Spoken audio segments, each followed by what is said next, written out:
तो गजानन को देखने और उसे दुग्ध देने गई थी। अभी तक लौटी क्यों नहीं? ये भयानक चित्कार का स्वर, हो क्या रहा है वहां?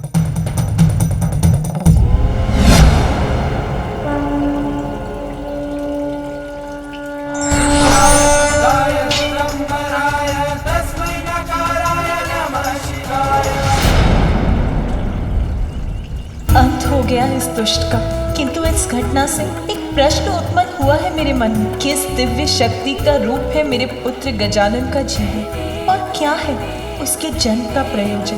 पिताश्री ने उचित समय पर रक्षित कर लिया मुझे।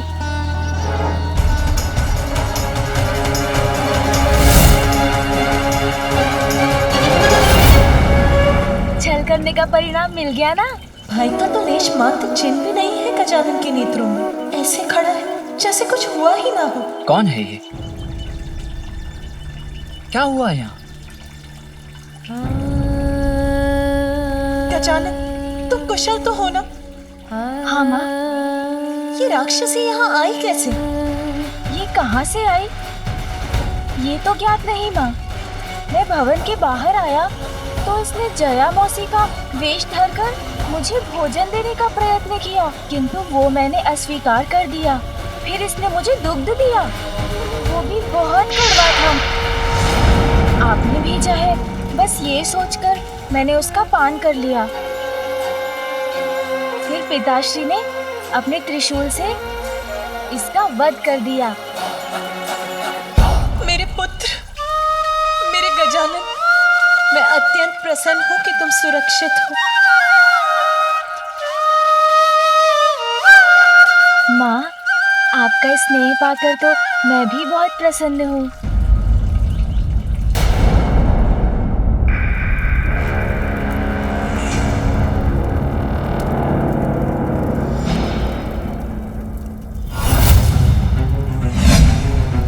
और प्रतीक्षा नहीं कर सकता मैं। कहाँ रह गई वो दुष्ट अजृम्भा? अब तक क्यों नहीं लौटी? आप व्यर्थ ही चिंता कर रहे हो सुसम्राट। बुदबुदाओ मत बुढ़िया, जो कहना है वो स्पष्ट कहो। व्यर्थ ही चिंता कर विचलित हो रहे हैं आप। जृम्भा शीघ्र आ जाएगी, किंतु इस बार उसे यहाँ से दूर ही रखिएगा। उसे यहाँ से भेज दीजिएगा, अन्यथा पुनः उसके विष का दुष्प्रभाव होगा मुझ पर। गजानन की सुरक्षा को लेकर सर्वथा उचित है माता की चिंता। पिताश्री, ये आसुरी शक्तियां बार बार भिन्न भिन्न रूप लेकर गजानन को आहत करने का प्रयत्न कर रही हैं। वो अपनी सुरक्षा स्वयं कर सके, हमें उसे इस योग्य बनाना होगा।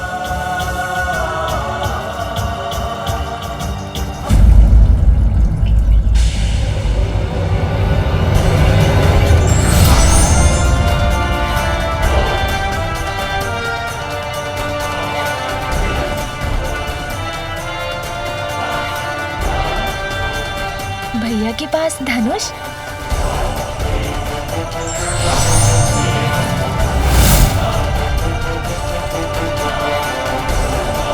चेतावनी है मेरी ये धनुष की टंकार। वो शत्रु जिसने इस राक्षसी को यहाँ भेजा है, वो सावधान हो जाए।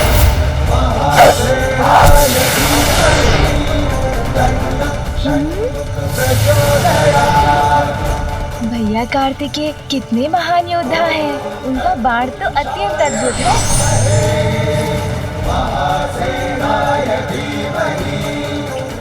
अद्भुत भैया, अद्भुत।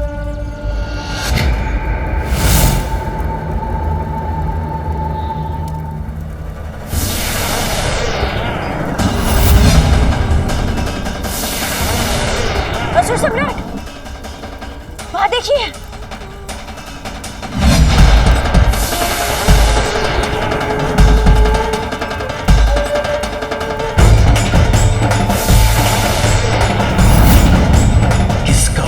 ये मेरी ओर क्यों बढ़ रहा है? ये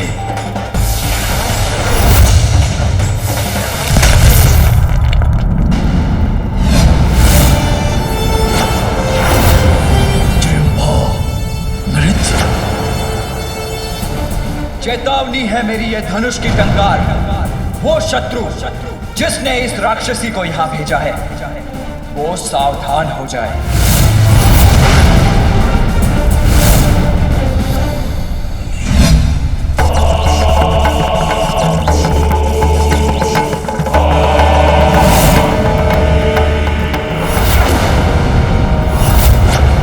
कालकूट हलाहल विषधारिणी जृंभा की ये दुर्दशा। इतनी शक्तिशाली राक्षसी का वध कर दिया उस गजानन बालक ने।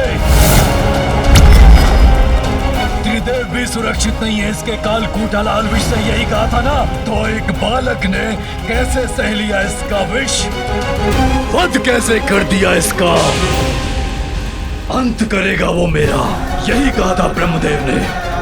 सत्य हो जाएगा उनका वचन यदि मैंने स्वयं उसका अंत कर उसे नहीं रोका।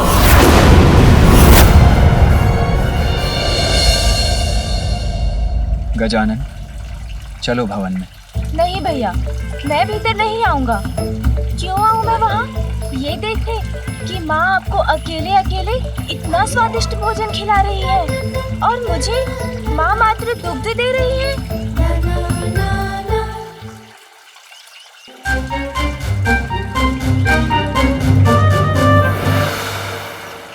अरे इतने सारे फल इस गंजी के पास।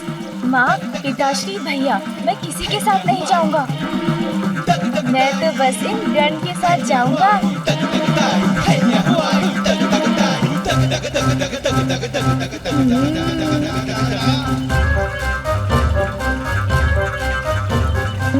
अब तो ये फल मेरे होंगे। रुकिए, मैं भी चल रहा हूँ आपके साथ।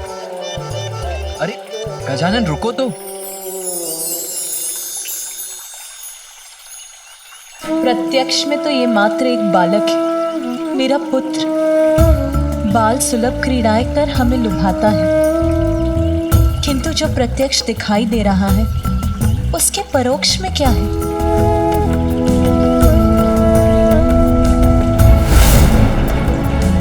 जो मैंने देखा वो किसी चमत्कार से कम नहीं है, किंतु जो नेत्र देख सकते हैं वो हमारे समक्ष, किंतु उसके पीछे क्या छिपा है?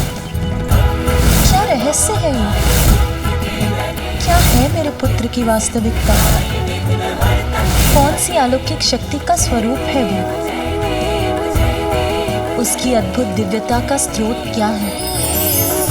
अपने पुत्र की दिव्यता को लेकर अचंभित है देवी पार्वती।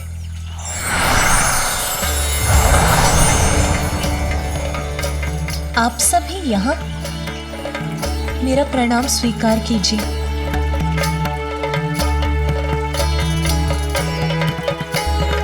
देवी पार्वती, असाधारण है आपका पुत्र गजानन, जिसकी रक्षा के लिए आप चिंतित हैं।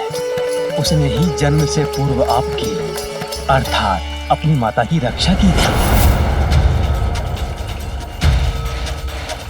मेरी रक्षा की थी उसने ब्रह्मदेव, अपने जन्म से पूर्व? किंतु कैसे?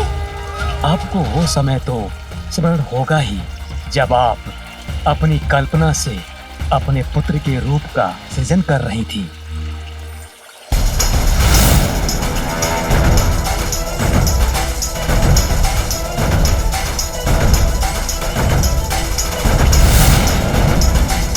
तब एक अत्यंत शक्तिशाली असुर ने आपके पुत्र देव सेनापति कुमार कार्तिकेय को पराजित करने के उद्देश्य से कैलाश में प्रवेश किया था।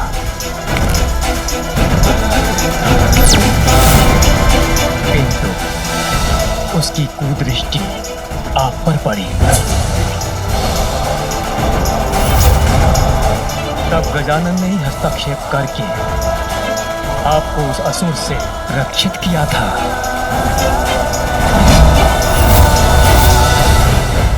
गजानन की अनुपम अद्भुत दिव्यता का अनुभव तो मुझे भी हुआ था देवी पार्वती, जब मैंने उसके लाला जल देखा। जब ब्रह्मलोक में उसका आगमन हुआ था तो उसने अपनी दिव्यता से मुझे भी अभिभूत किया था। पार्वती नंदन तो स्वयं ओमकार स्वरूप हैं, जिन्होंने अपनी माता जगत जननी की रक्षा अपने जन्म से पूर्व ही की थी, जो स्वयं ओमकार स्वरूप हैं, जिनके उदर में लाला जल अमृत स्थित है। आपका वो पुत्र साधारण बालक कैसे हो सकता है देवी पार्वती? आप सभी ने गजानन की दिव्यता का अनुभव किया है। वो ओमकार स्वरूप है। मेरा पुत्र, ये कैसे संभव है?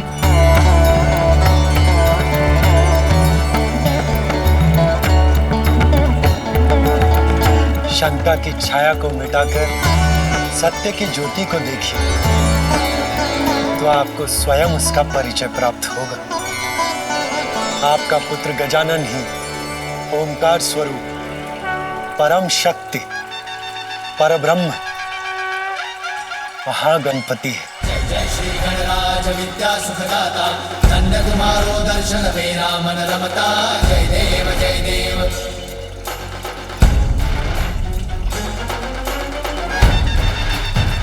महागणपति अर्थात वो परम शक्ति जिनका आभास और दर्शन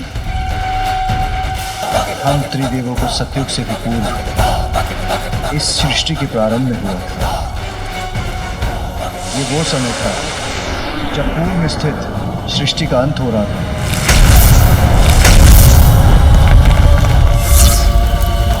प्रलय काल का भयंकर दृश्य था। जल और वायु के उत्पात से संसार का संहार हो रहा था। संपूर्ण धरा सागर की जल में विलीन हो गई थी।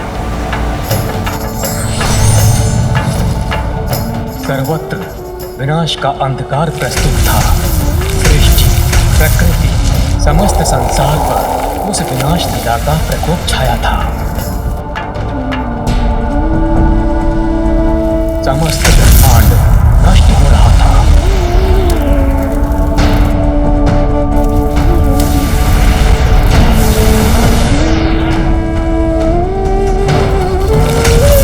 इस सृष्टि का निर्माण कर हमने उसका पालन किया था। उस प्रकृति के प्रत्येक अंश का अंत होने लगा, तो हमारे मन में हम त्रिदेवों के अस्तित्व के औचित्य को लेकर प्रश्न उठा।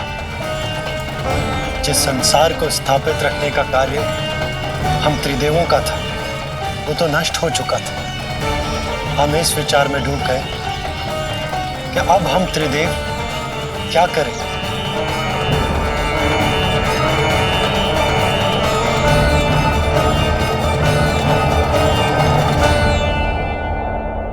इस समस्या का समाधान तो हमें गहन तप से ही प्राप्त होगा, और हम तीनों तप करने पाताल लोक चले गए।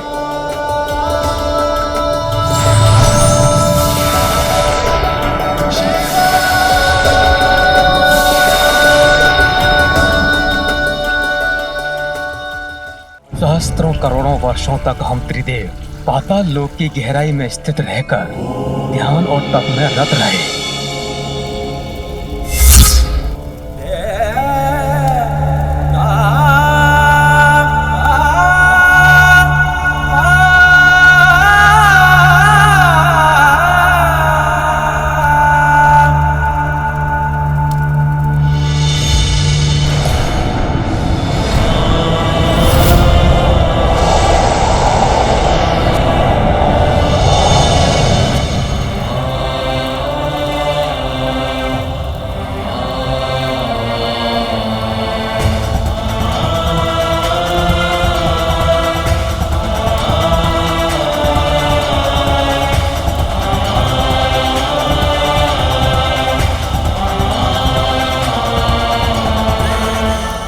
जब उस घोर तपस्या का कोई भी फल ना निकला, कोई समाधान हमारे समक्ष प्रस्तुत नहीं हुआ, तब हमने पाताल लोक से बाहर आने का निर्णय लिया। पाताल लोक से लौटने पर हमने देखा सृष्टि को अपने भीतर समाहित करने वाला जल नीचे उतर चुका था। जल का वेग अवश्य शांत हुआ था, किंतु तब भी कुछ दिखाई नहीं देता था। थल अब भी जल में ही डूबा था।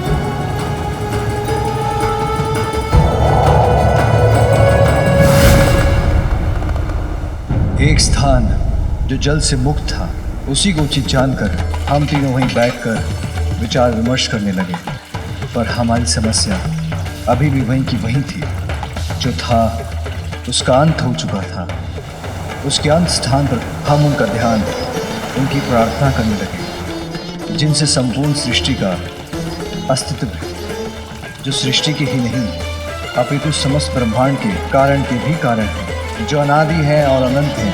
हम उन्हीं परम ब्रह्म का आह्वान करने लगे कि वही हमारा मार्गदर्शन करेंगे।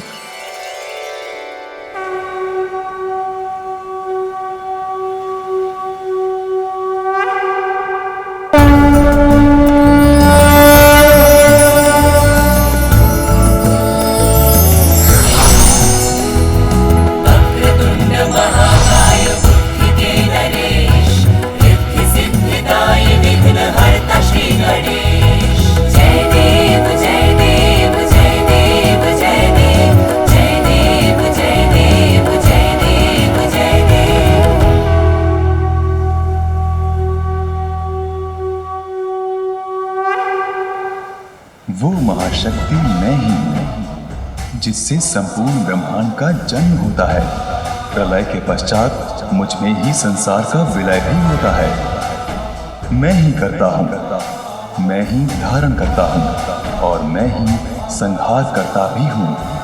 मैं ही विश्वरूप ब्रह्म हूँ, मैं ही साक्षात नित्य आत्मा हूँ। सत्व, रज, तम तीनों गुणों से परे, स्थूल, सूक्ष्म और कारण तीनों देहों से परे, भूत, भविष्य, वर्तमान तीनों कालों से परे। मैं ही प्रणव हूँ, मैं ही ओंकार हूँ, जो समस्त मंत्रों का बीज मंत्र है। सभी वेद मुझसे ही उत्पन्न हुए हैं। नमो नमो विश्वेभृते अखिलेश, नमो नमः कारण कारणाय, नमो नमो वेद विदाम दृश्य, नमो नमः सर्ववर प्रदाय।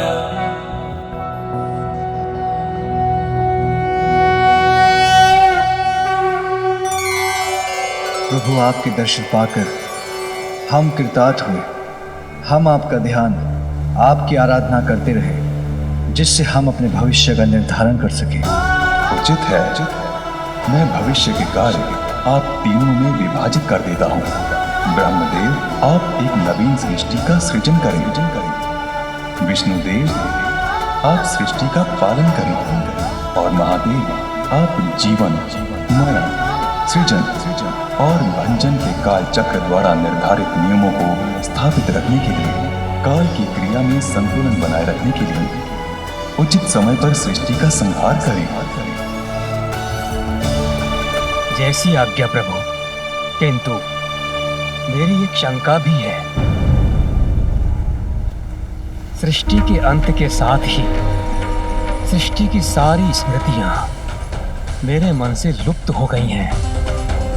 मुझे तो अब यह भी ज्ञात नहीं है कि सृष्टि कैसी होती है, उसे कैसा होना चाहिए। ब्रह्मदेव, मेरे भीतर विद्यमान अनंत ब्रह्मांडों का दर्शन कीजिए, फिर तो आप स्वतः सहजता से एक नवीन सृष्टि की रचना करने में सक्षम हो जाएंगे।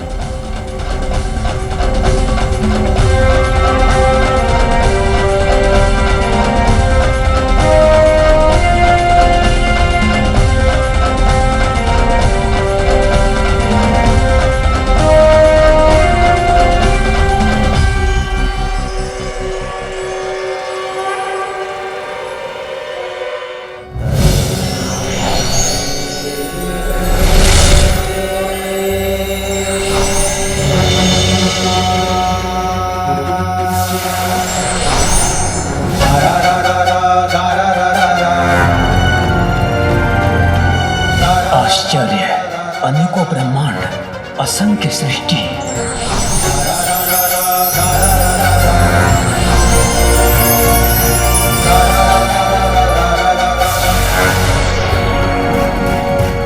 परम ब्रह्म परमेश्वर के भीतर ये असंख्य रचनाएं रचना के भिन्न भिन्न पड़ावों पर हैं। कहीं नवीन सृष्टि का सृजन हो रहा है तो कहीं प्रलय से किसी सृष्टि का अंत।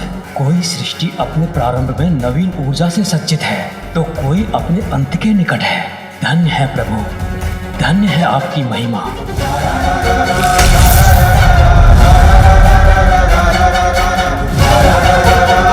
धन्य है प्रभु।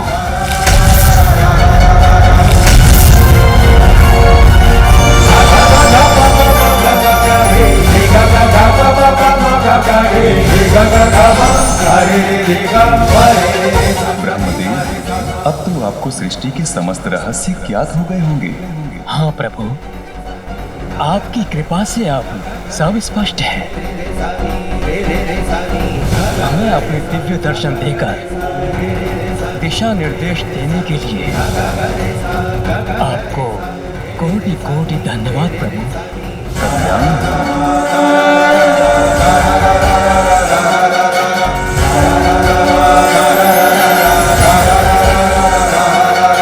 गौरी, गजानन तो परब्रह्मी हैं, जिन्होंने एक बालक के रूप में अवतार लिया।